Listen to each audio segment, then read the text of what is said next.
বন্যায় ক্ষতিগ্রস্ত মানুষকে বিপুল সাহায্য করছেন বিধায়ক সুদীপ রায় বর্মন।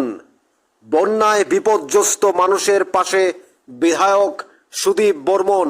শুনুন বিশেষ বক্তব্য, কিভাবে তিনি আর্থিকভাবে সাহায্য করছেন, শুনুন তারই বক্তব্য।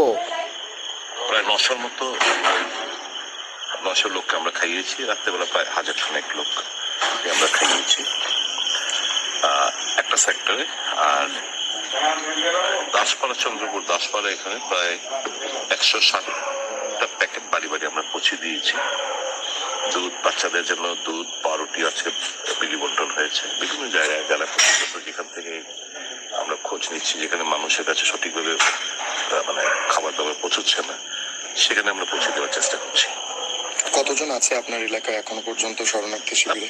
প্রচুর। এখন তো ধরুন জলের কমেছে, কিন্তু মানুষের বাড়ি ঘরের অবস্থা বেহাল। এই রিলিফ ক্যাম্পে থেকে বাড়ি ঘর কিছুটা পরিষ্কার করার চেষ্টা হচ্ছে।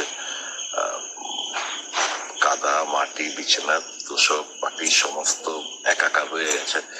বহুদিন লাগবে, মানে চট করে যে বাড়ি চলে যাবে সেটা ভাবলে ভুল হবে। সেটা উপলব্ধি করেই ধরুন খাবারের জল একটা বিশাল বড় একটা প্রবলেম। ওয়াটার বোর্ড ব্রিজ যেন না হয়, আমরা মিনারেল ওয়াটারের বোতল আমরা সাপ্লাই করছি খাবারের সাথে সাথে।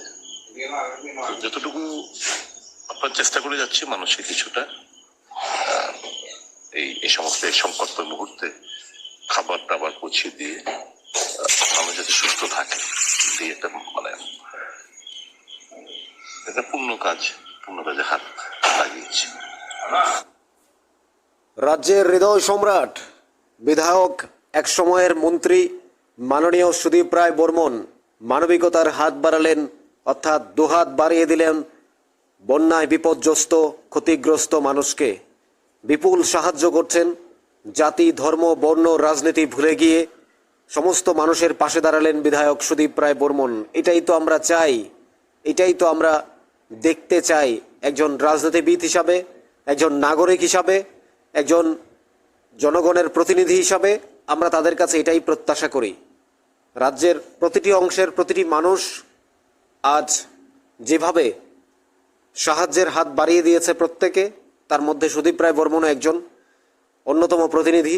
রাজ্যের হৃদয় সম্রাট, তিনি মানুষকে সাহায্যের হাত বাড়িয়ে দিয়েছেন, অর্থাৎ তার সাহায্য পেয়ে মানুষ আনন্দিত, উপকৃত। হাজার হাজার মানুষকে সাহায্য করছেন বিপুলভাবে, এবং মানুষকে এক নজর দেখার জন্য কিভাবে আছে, কোন পরিস্থিতিতে আছে, তিনি ছুটে যাচ্ছেন সমস্ত জায়গায়। বাচ্চাদের কথা চিন্তা করে বাচ্চাদের দুধ পৌঁছে দিচ্ছেন, মানুষকে খাদ্য সরবরাহ করছেন, পানীয় জল সরবরাহ করছেন, মানুষকে উদ্ধার কাজে সহায়তা করছেন। অর্থাৎ এক কথায় বলা যায়, কে সরকারে আছে, কে রাজনীতিবিদ, কে মন্ত্রী, কে বিধায়ক, সমস্ত কিছু ভুলে গিয়ে তিনি জনগণের পাশে দাঁড়িয়েছেন, জনগণকে সহায়তা করছেন। এটাই সবচেয়ে বড় কথা। আমরাও চাই মাননীয় বিধায়ক সুদীপ রায় বর্মনের মতো যারা সাহায্য করছেন তাদের কথাও আমরা আপনাদের সামনে তুলে ধরব। তবে মাননীয় বিধায়ক সুদীপ রায় বর্মন, যিনি রাজ্যের হৃদয় সম্রাট, প্রতিটি মানুষের বন্ধু সুদীপ বলে আমরা জানি, অর্থাৎ সেই মানুষটি এভাবে বিপুলভাবে দুহাত ভরে সাহায্য করছেন মানুষকে, ক্ষতিগ্রস্ত মানুষকে, বিপর্যস্ত, বন্যায় বিপর্যস্ত মানুষ যারা শরণার্থী রয়েছেন কিংবা যারা বাড়িঘর ছেড়ে অন্যত্র আশ্রয় নিয়েছেন, তাদেরকে বিপুলভাবে সাহায্য করছেন, সাহায্যের হাত বাড়িয়ে দিয়েছেন।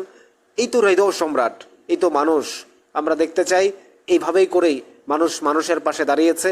অর্থাৎ আমাদের রাজ্যের মাননীয় মুখ্যমন্ত্রী প্রফেসর ডক্টর মানিক সাহা, সুশান্ত চৌধুরী মন্ত্রী এবং অন্যান্য প্রতিনিধিরাও রয়েছেন, মহারাজ প্রদ্যুৎ কিশোরও বিভিন্নভাবে সাহায্য করছেন। সেই প্রত্যেকটা বক্তব্য আমরা আপনাদের সামনে তুলে ধরব। কোথায় কিভাবে কতটা সাহায্য পাচ্ছেন মানুষ, সেটাও আমরা দেখাবো আপনাদের। তাই আমাদের চ্যানেলটি সাবস্ক্রাইব করে রাখুন, নিউজ ত্রিপুরা 1 চ্যানেলের সাথেই থাকুন। মাননীয় বিধায়ক সুদীপ রায় বর্মনের এই মানবিকতার হাত যেভাবে বাড়িয়ে দিয়েছেন, আপনার পাশাপাশি অন্যকে দেখার সুযোগ করে দিন শেয়ার করার মধ্য দিয়ে।